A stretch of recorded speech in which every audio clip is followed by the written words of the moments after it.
Hi everyone, welcome to H&R Reptiles. My name is Ashton Riley and welcome to today's video. So in today's video, first of all, I'm joined by my little co-host, Piper, Alicia's little ball python baby. Okay. So in today's video, we're going to be talking about co-housing ball pythons and if it can be done. Now, this topic actually, I got thinking because me and Alicia we're talking on the phone and she was looking on Craigslist and she found some snakes that were being kept together and we had a discussion about it. So I think that I should tell you guys. Okay, so a lot of people will co-house ball pythons, which is a very, very, very bad idea. It really is, because first of all, food wise, the two snakes can fight whenever it's feeding time.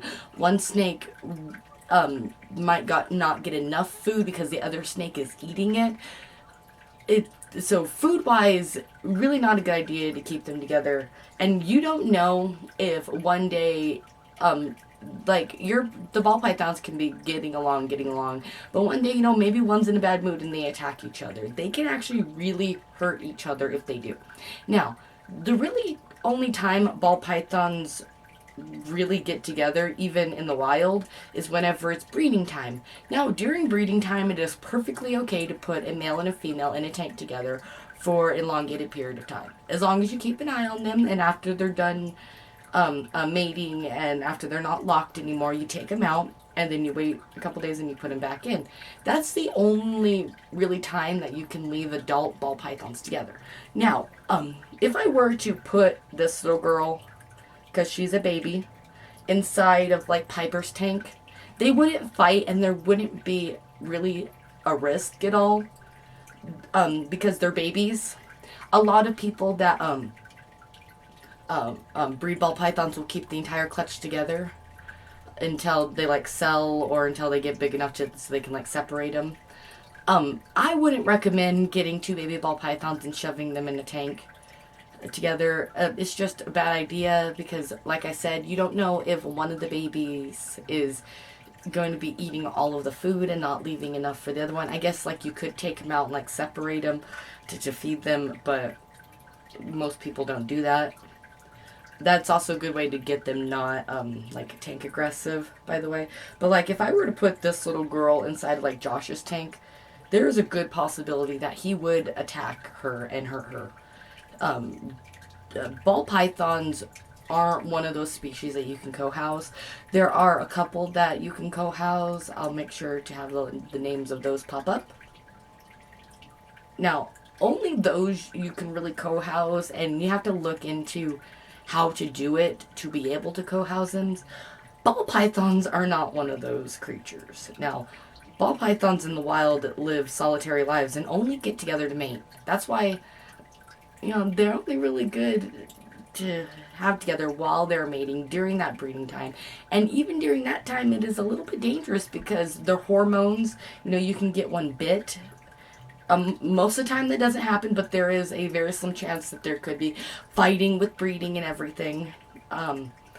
Alicia bred her two snakes. It was awesome. They didn't fight at all, which is amazing. That's what you want every time you breed snakes together, is no fighting and anything. So if you're going to get a ball python and someone tells you, oh, you can co-house these together, no, that is not true. If you want to get two ball pythons, make sure you get two separate enclosures. Even if they're babies, even if they're little, get two separate enclosures, because you don't know, the two different babies, if you get them for two different breeders, they could transfer diseases to each other that you don't know one has. That starts to talk about a whole nother video that I'm going to be doing about quarantining and making sure your animal's healthy before you actually introduce it into your with the other animals. We're going to be talking about that in a different video. But ball pythons are amazing little guys. Just, if you want more than one, just do the work and have more than one tanks. I have 3 ball python tanks in my room. Granted, this little girl is going to Alicia whenever she comes down because this is Alicia's snake. and hopefully she is going to be coming down eventually. Oh, so don't house snakes together. That's the point of this. The people Alicia's seen on Craigslist literally had their snakes housed together, and they're like, oh, they don't fight or anything. It's like, okay, they may not fight now, but there's a possibility that they could fight. And just that possibility is not good. There are different snakes you can get that you can co-house if you want to co-house snakes together, but ball pythons are not one of those species that you can co-house. Now, ball pythons are very, very friendly. They are one of the friendliest snake breeds that's out there, you know. They're pretty awesome little guys. But that doesn't mean that they're going to be friendly to each other. Don't co-house them. I hope you guys enjoyed today's video. If you guys did, make sure to give a like, comment, and subscribe because we post new videos every week. Bye, everyone. Have an amazing day.